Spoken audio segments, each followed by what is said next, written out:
So I remembered Al Bailey talking about his experiences in the future, and that's kind of what inspired Stellium as a story, was to tell the story of the Montauk boys in maybe not quite so heavy way.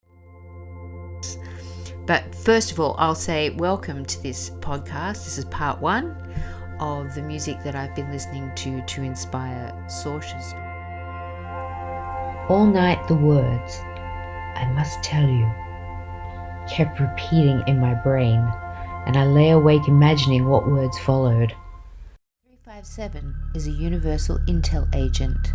The job of a UIA is to be teleported into the future for exploratory purposes.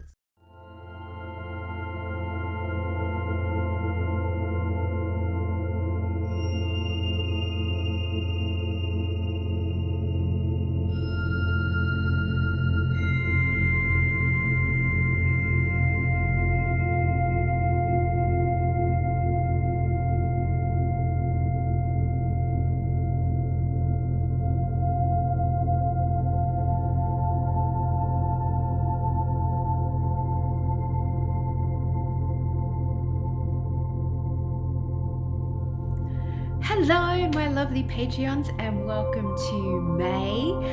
I am here to tell you all my news.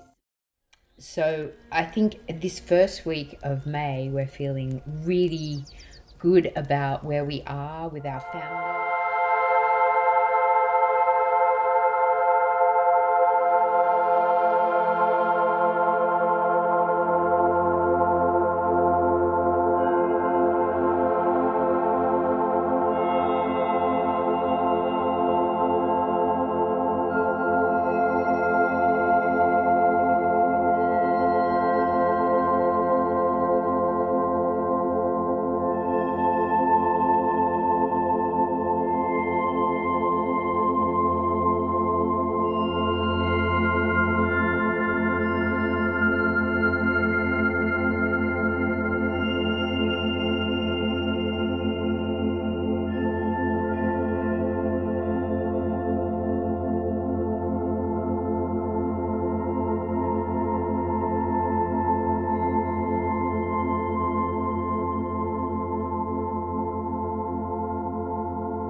Welcome to April. I've got all your cards sent out, and we've got all the new ones in here this week.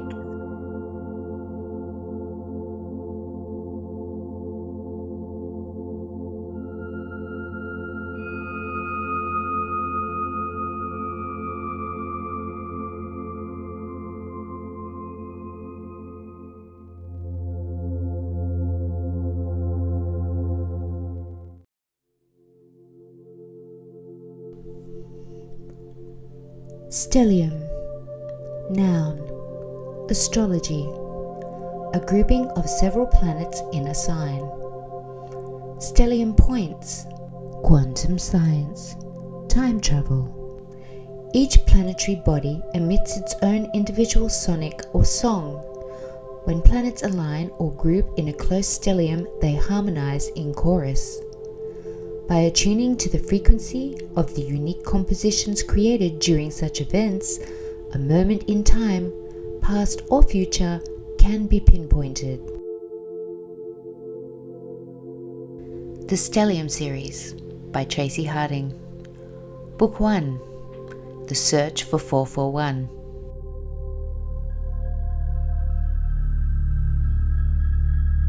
"357 is a universal intel agent employed by the Ground Zero organization. The job of a UIA is to be teleported into the future for exploratory purposes. Upon return to Ground Zero, all memories are harvested and wiped clean in preparation for the next quantum leap into the future. With no identity, family, or past, 357 and other UIAs live to work, and with no memory of previous missions, each assignment is a new adventure. 1,500 years in Earth's future, 357 lands in Stellaris, a utopian floating city where all hunger, greed, unemployment and poverty have been eradicated.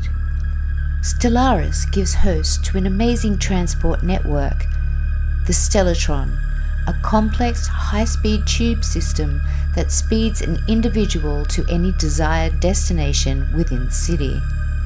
Here, there is seemingly no war, politics or prejudice. The city is run by the Superior, a supercomputer created and serviced by a high-tech race of beings who rose to power in the wake of the Dead Zone, which lay between Ground Zero's time and the event of Stellaris, an era that saw much of planet Earth laid to waste. It takes 357 very little time to realize that living in a perfect world is a complete bore. With very little need to compete or work, and with all needs met, humanity has lost its desire to create, aspire, and inspire others. Music, the arts, and great literature are all extinct. Everyone is very pleasant, helpful, and welcoming, until 357 begins to ask questions about what lays beyond the floating city. Are there humans still dwelling on the fringes of society? A chance encounter with a rebel element who 357 pursues into the Stellatron leads him outside the city system into the underground steam-driven world of Alias, a group of radicals living in the remnants of what was once Ground Zero. Here everyone lives under an alias to protect their own identity, as they strive to reboot the master computer, DAISY, Data and Intel Service Interface, that holds the key to restoring the function of the very time travel mechanism that sent 357 into the future.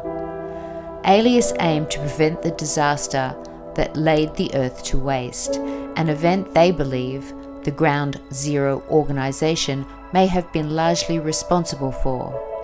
If Daisy can be brought back online, they will quantum leap back in time using her recordings of Stellium events.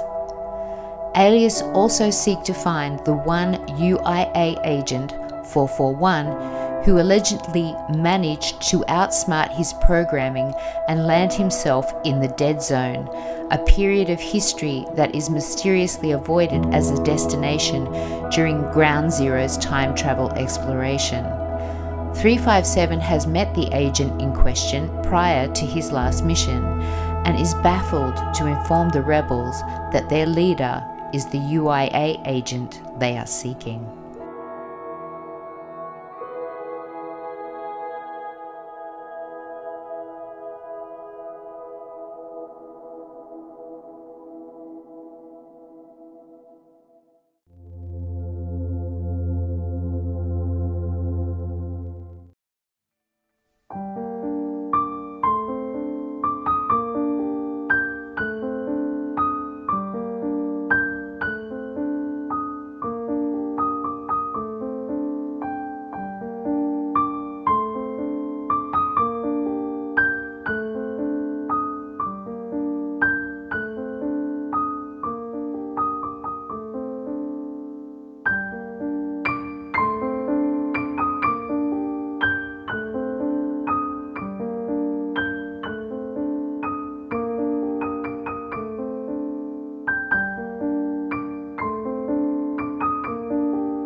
actually had someone write to me not long ago and ask what was the track that Tori played Melwyn in the tree grove when she pulled out her CD player. An artist called Beck Cyan. And Beck contacted me many years ago now to tell me that a couple of tracks on her album were actually written after reading The Ancient Future. I think you can almost hear the heat in that, sort of taking you to that lovely kind of Middle Eastern place, which is of course where we're going in An Echo in Time, because we're going back 13,000 odd years to Atlantis. The beginning of Masters of Reality, we're on the Plato project, and they're out in the middle of the ocean doing a bit of deep sea exploration. So of course we had reminded me of Freyawi in the first scene of this present past, in a snow-covered field facing off against a forest of Saxons, luring them out of the forest so that basically the Britons could kill them. I remembered this song called Haunt Me by Sade, which really could just as easily be Tori and Melwyn's song as it is Sarah's and John's song. So there was lots of shenanigans in The Alchemist's Key, the least of which was the dinner party. And there were two pieces of music that kind of influenced the dinner party, where they actually found Grace and pulled her out of history into their midst. And there's a scene at the beginning of this part where you've got Rune sitting in space, and he's received the request to know more about this particular period of time that's left out of the Chronicles. And at the beginning of Tablet of Destinies, we have Tori at the Diva Pool having a little powwow with a diva from Diva Chan that she doesn't remember later on. And we're dealing with these two little divas at the beginning of the book that were her children, and there's a whole mystery surrounding them. Now, if that song does not encapsulate the Sons of the Dragon, then I don't know what does, because I think they were all after someone in that book, and that song just really rang true for the whole lot of them. So now we've got all the raucous stuff out of the way, and this sounded to me like the scene, or this is how I envisioned the scene, of when the King of Zhao and Zhao Gong arrived at Liulishan, and they were walking up the temple stairs and they heard the priestesses singing.